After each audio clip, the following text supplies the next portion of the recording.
Hello, my name is Dr. Jenny Rose. I'm a clinical psychologist and a parent-child specialist. I'm also a mom of 3 young girls. Welcome to the Baby Yum Yum Picky Eating course that we are hopefully going to help you to understand and navigate a little bit more about your toddler's difficulties around eating and just really starting to think about food and different ways to understand why there might be resistance. So today we're going to cover a couple of different things. I'm hopefully going to help you to unpack and figure out the psychology that food isn't just about nutrition and isn't just about the eating and nourishing and filling our bodies, but actually food represents a really pretty big part of the psychology and the psychological development of children. We often think of food as something that's quite nurturing. If we think about babies when they're born, the primary thing that they need is to be nourished and to be sustained through food, and that is all through connection. They need us in order to actually be able to grow. They can't do it in isolation. So when we already think of a tiny little baby, there's already connection in food. There's relationship and there's nurturance. And so even as adults, I often think about people who love through food and who use food as a way to encourage people to come to their homes and to engage in relationships. So food is so much more than just nutrition. It really has a strong tie in the psychology and in the relationships with others, and really is important to think about that because that starts already in the early years. So we want to help our kids to develop a healthy relationship with food. And I think this is one that many people can sort of think about and possibly relate to, is that there's often an unhealthy or a dysfunctional relationship that develops with food. For a lot of people, the way they engage with food, the psychology for them behind food is not a good one. When we eat because we're stressed, or we overeat because we feel bad about ourselves, or we restrict food. So we can really have complex relationships with food. And so as parents, it's our job to really try instill the healthiest relationship with food as we possibly can from a really young age. Now, one of the most important things for me around picky eating and around toddlers and food relates to what we connect from food and emotions. Now, this is one of the biggest traps that a lot of parents fall into when it comes to toddlers and eating. What they do is they pair an emotional experience and they use food as a way to sort of contain or nurture that emotional experience. So let me explain what I mean by giving you an example. When one of our children maybe sort of hurts themselves, or they've had a fight with someone, or they're feeling sad about something and they're really dysregulated or feeling sort of quite distressed or unhappy, it's very easy to say, okay, do you want a little treat? Can I give you one teeny little piece of chocolate, or even just let me give you a yogurt or a little snack, because that will make you feel better. And often it does. It often makes our kids kind of suddenly come out of that dysregulated state and allows them to sort of be more contained. And so then this pattern continues. We do it again and again. And what I want you to see is how this connection, what we're actually doing in this moment, is that we are telling and teaching our kids that when they feel a certain emotion, for example, it might be sadness, it might be anger, that the resolution or the way to fix that feeling is through food. And that is already the building block or the foundation of an unhealthy relationship that we can develop with food. And so it's really important for us to think about how we can make sure our kids don't pair food as a way to fill an emotional need.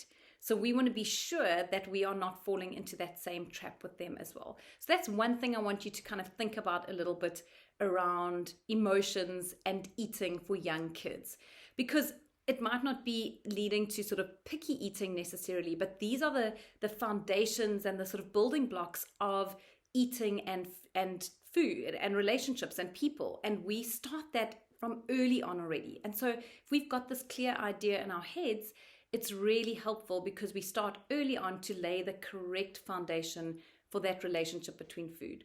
Because what can happen is that obviously this unhealthy relationship with food can have really dire outcomes and really unhealthy outcomes. And we're going to chat a little bit about that just now, but we want to make sure we're setting our kids up for success when it comes to their relationship with food.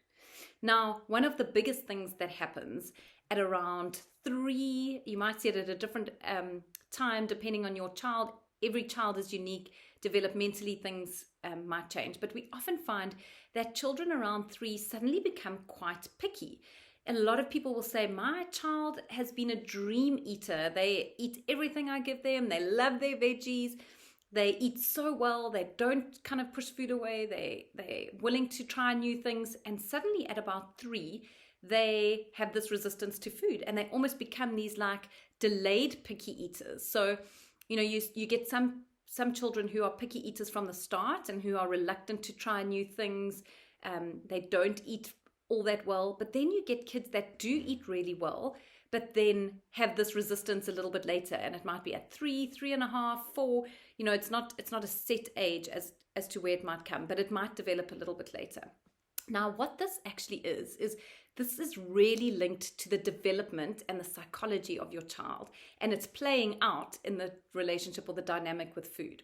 So what it actually is that your child is suddenly realizing that they have, or they want and demand, a lot of control and power over as many things as they possibly can have. So if we think outside of eating, if you think about a typical 3-year-old's behavior, you're going to hear them say things like this all the time. Like, no, I'm going to dress myself. No, I will get my plate. No, I can do this. So you can see that there's a level of autonomy that's developing. And what is happening is they are starting to realize that they are their own little people. Like, they are starting to see they are independent and they have their own ideas and, wishes and beliefs and things that they can actually impart into the world. And this is quite a novel situation. So it's quite an amazing thing to think, okay, wow, I have a voice. I have something that I can share and something that I can decide on, and I have power in that. And this is the real clincher. And anyone with a toddler can completely understand and relate to this. The biggest thing we deal with around the development of toddlers is power. That is how it unfolds in tantrums, in sort of very dysregulated emotional experiences, a lot of behavioral pushbacks. A lot of it is about power. And I often say to parents, you must think of power as the currency of your relationship. And you can actually think of it as a coin that you hold. And you want to see how this currency goes between the two of you, back and forth all the time. And it's almost like there's a bit of a tug of war for this power, for this currency. And our toddlers are yearning for this currency time and again. They want the power.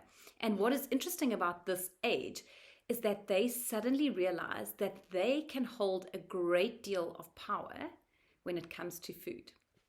Because what generally happens? We fall into a scurry. We become, completely at their mercy in terms of food. We are trying to feed them. We're trying to bribe them. We're convincing them to have another bite. We're distracting them. We put the TV on. We're making a second meal. And all that is happening is this power dynamic is just being reinforced more and more and more. And so what we start to see is that they realize, actually, the more I resist food and the more I kind of have my mark and, make my mark and have my say, the more I actually have a lot of power and I have a lot of control as well. And on top of that power and control, I actually start to see that I impact either mom or dad or granny or whoever it might be, but I actually start to impact them so much so that they are able to run around me and they are meeting my needs. And so what has happened is we fall into this power dynamic, this kind of almost, it's not really like a trap, but we fall into this dynamic that we then reinforce this idea of the power struggle. And so our children learn that food has immense power. And this is something we really, really, really want to discourage, because this belief is really something that can lead to the development of unhealthy relationships with food down the line. So when we believe food has power and we use food as control, then that is what we can potentially see way down the line in things like eating disorders or restrictive eating, where we use food to control our circumstances. So if we think about psychology and psychopathology and when these sort of very scary outcomes can develop, we understand the psychology of it to be around control around food. Now, picky toddlers are definitely not going to always result in this outcome. So I don't want you to be alarmed at all. But it's just so good for us to be conscious and aware of how this reinforced pattern, time and again, for years and years and years, can have an unhealthy outcome. And so it's our job as parents to be able to say, okay, how do I ensure that this idea of control is not the core aspect that my child develops around food? And so we want to add and pack in as many other associations of food as possible. And this is where we have sensory play with food, because food can be playful. Food can be a tactile experience. We can play with colored spaghetti. We can play with colored rice, one of my absolute favorites to have at home. My girls love playing with colored rice.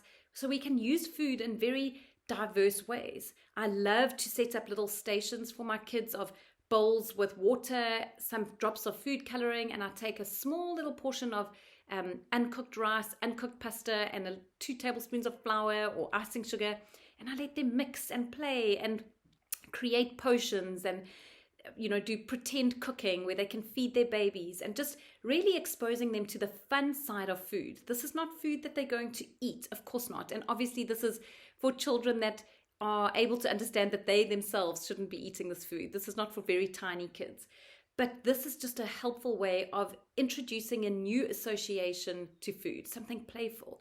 We then also want to think about how we can introduce fun to food.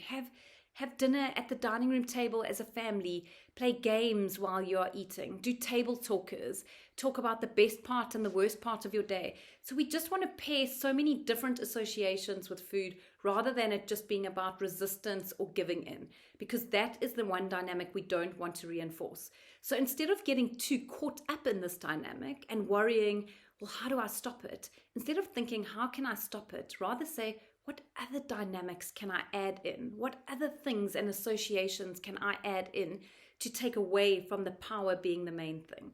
So that's really a key component of understanding picky eating and eating behavior in young children.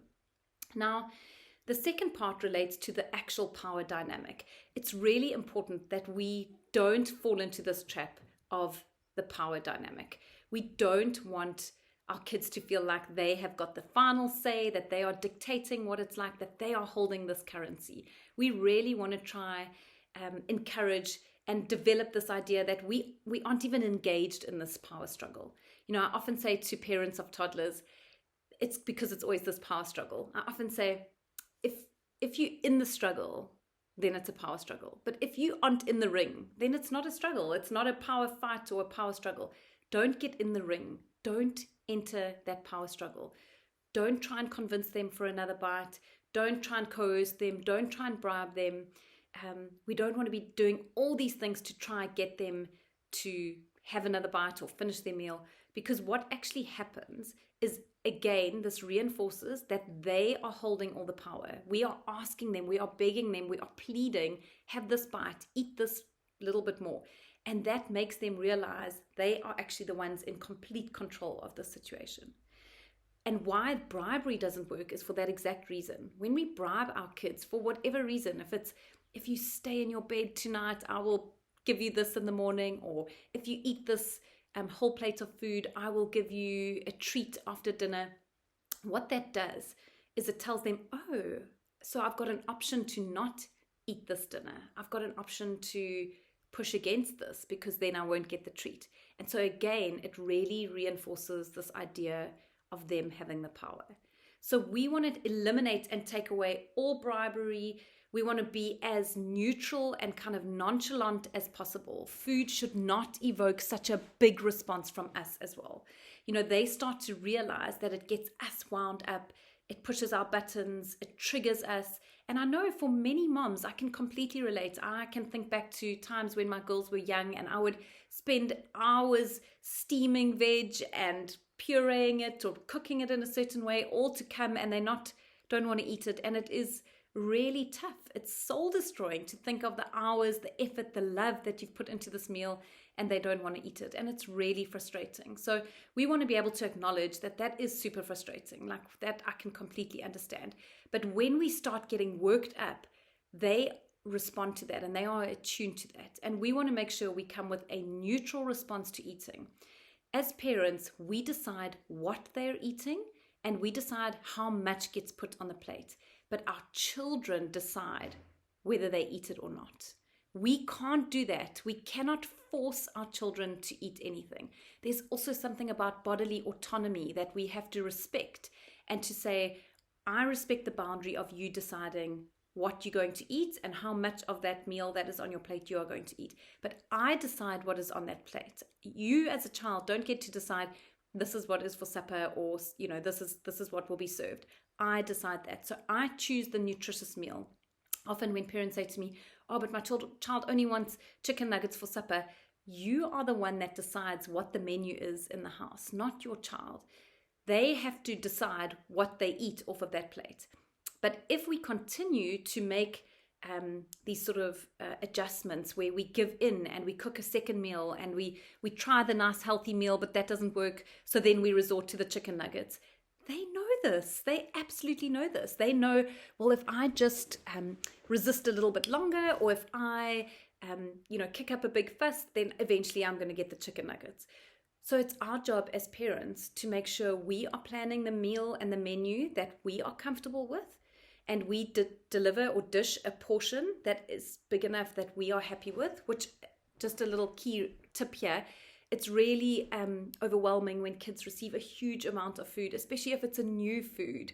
It's scary if you think about a child and even yourself going somewhere new. The most, the bigger and the more overwhelming it is, the more stressful it is. But if we can approach new situations in moderation with tiny exposures, that's where we're going to actually explore and experiment and feel a little bit more confident. It's the same with food. We don't want to overwhelm our kids with these big bowls of food, with new food. We just want to put tiny little elements on the plates. And if they ask for more, fantastic. So we really want to make sure that we are approaching the whole food scenario in a way that is not letting them think that they have power and control and that they know there are other options to come. So we want to make sure we are saying, this is what your meal is.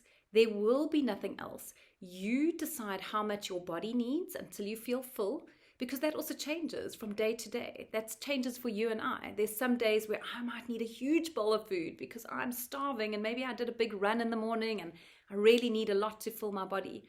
But there's other days where maybe I feel less hungry and I might leave a little bit on my plate.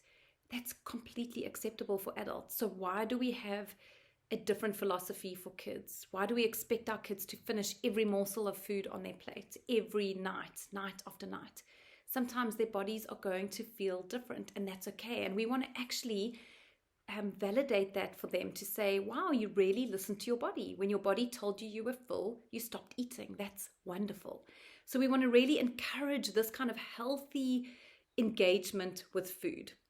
And so again, as the parents, we decide what it is that goes on the plate. We decide how much goes on the plate, but they get to decide how much they eat. There isn't a plan B. There isn't an extra meal that's going to be served. And this obviously you're only going to do with kids that are slightly older. For younger kids that need milk or formula in the evening or need to make sure they have a full tummy, that's a different story. But we're talking about older toddlers here who can manage to have a little bit of a hungry tummy if needs be. But they will soon realize that this is the meal and this is the option that is being served. And there isn't a plan B. Because if I know every evening, okay, there's this pretty average meal and maybe I have 1 or 2 bites, but I know if I push back at this meal, I've got a delicious meal, the thing I love most in the world, waiting for me. Why would I ever eat meal 1? So we really have to think about what we are teaching in terms of control and power around setting up these sort of various options to meals. So When thinking about picky eating with your toddlers, in conclusion, it's really important that we are trying to introduce a neutral, exciting, fun, happy space around food. Children are so sensitive and so attuned to the emotional experience. And when we are distressed and when we come with our own overwhelm and anxiety, and when our kids realize that the eating triggers us, that's where we start developing the unhealthy relationship with food and where eating becomes a struggle. And so we want to just completely eliminate it.